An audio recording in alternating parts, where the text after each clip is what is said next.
In today's video we have a double murder and a retaliation hit where a gang member would avenge the death of his friend, which will make it all the much worse. The hitman got the wrong house and killed an innocent victim. We take a look into the case, the police investigation and the trial.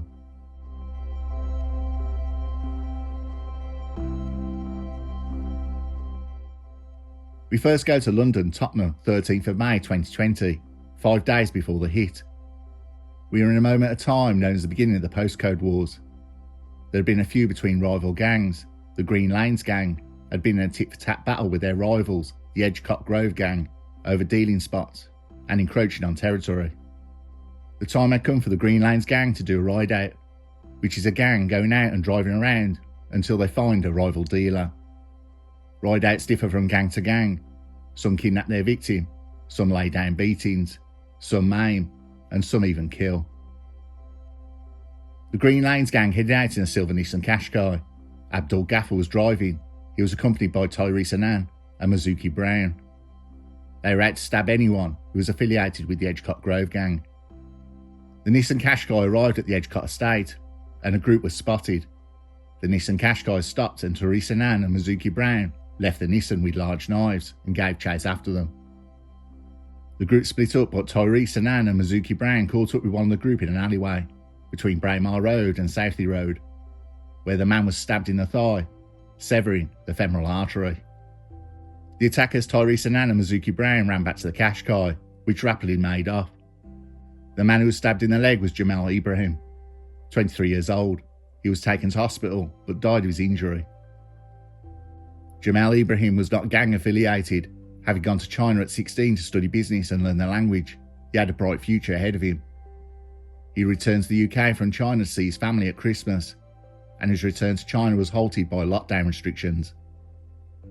Being stuck in the UK, he caught up with old friends. Some of them were the Edgecote Grove gang. One of his old friends was a dealer in the Edgecote Grove gang, Mason Sanny Samido. The loss of his old friend had prompted Sanny Samido to avenge his death and the intrusion of the gang's territory. At the time, police were coming down hard on the Edgecote gang. There had been a crackdown in the area, with dealers getting pinched. The Edgecote gang were getting pressed severely, but they adapted and moved their dealing spots and re-recruited, increasing tit-for-tat rivalries with the Green Lanes gang. Mason Sandy Samido was grieving for the loss of his friend, and he started putting into motion a revenge attack.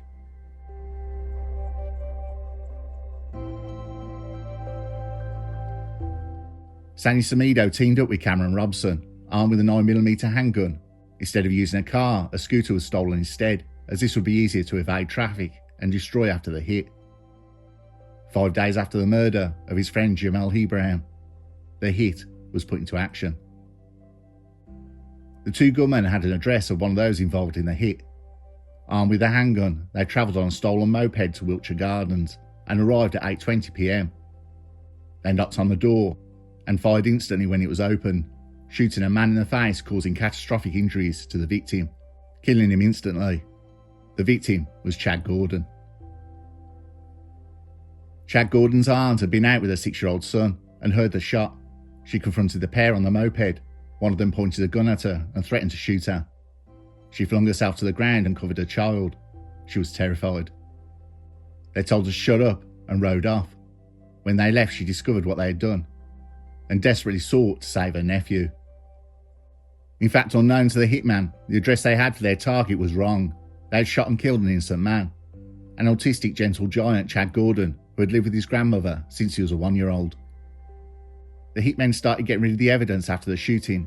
Sanny Samido and Robinson went to Lee Valley Marshes to dispose of the helmets they'd been wearing before setting fire to the moped.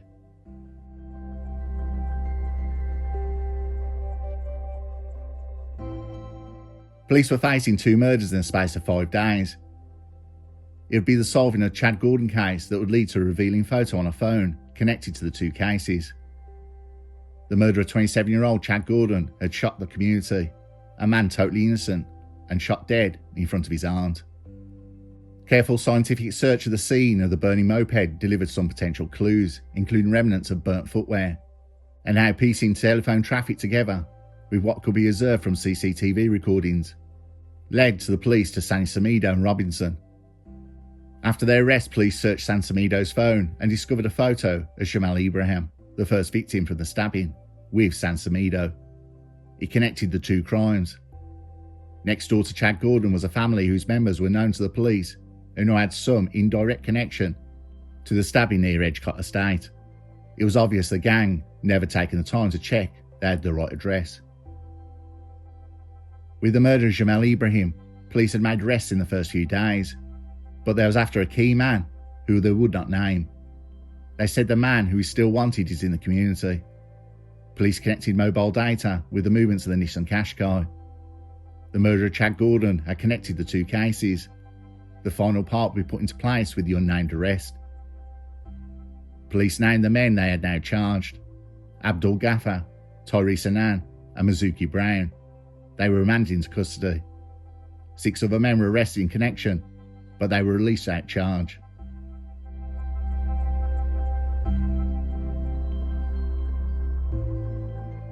On the 8th of June 2021 at the Old Bailey, the first case to be tried would be the second murder, the one of Chad Gordon. Presiding was Mrs Justice Chima Grubb. Prosecutor Oliver Glasgow, QC, said Mr Gordon, who had autism, was a shy and quiet gentle giant, who was the last person anyone would want to kill. He told the court the identity of the intended target cannot be known without any certainty, but it had been suggested the defendants were seeking revenge for the death of their friend, Jamal Ibrahim, who had been stabbed 5 days before. The court found both men guilty of murder. Sentencing the 2 killers, Mrs Justice Chima Grubb described Mr Gordon as an ordinary, dignified, decent man who was entirely innocent. The hurt caused by this evil murder is immeasurable, the judge said.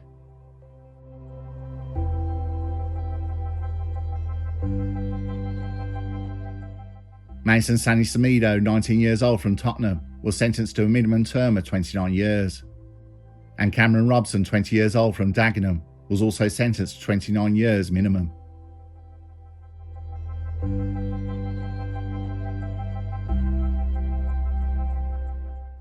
The case of the murder of Jamal Ibrahim was held at the Old Bailey on the 24th of January 2022. An earlier trial saw Mizuki Brown of Islington and Tyrese Annan of Tottenham both found guilty of Ibrahim's manslaughter, while Ghaffar, also of Tottenham, also pleaded guilty to manslaughter, admitting he drove the pair to and from the scene of the killing. The trial heard the trio were part of the Green Lanes gang, drove to the scene intent on stabbing a member of the Edgecott Grove gang. CCTV footage showed Mr Ibrahim was chased into an alleyway by the group, where he was stabbed in the thigh, leading to his death in hospital the next day.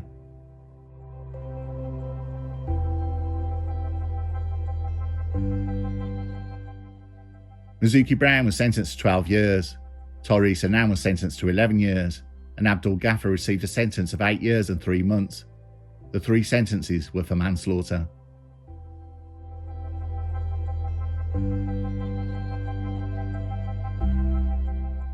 In the last recorded year, April 2022 to March 2023, 41% of all homicides in England and Wales were knife-related, equating to 244 stabbing deaths out of 590 total homicides.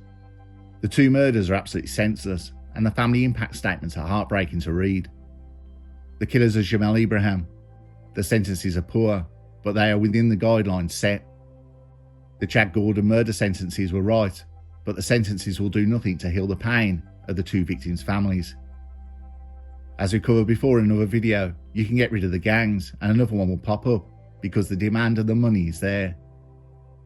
Unfortunately, this is something that will continue until those in charge take charge and sort it. But it's so much easier to ignore it. Another tale of innocent victims losing their lives way too soon over reckless people and reckless actions. When an innocent man opens a door to his home and gets shot, I know, and you know, something is very badly wrong.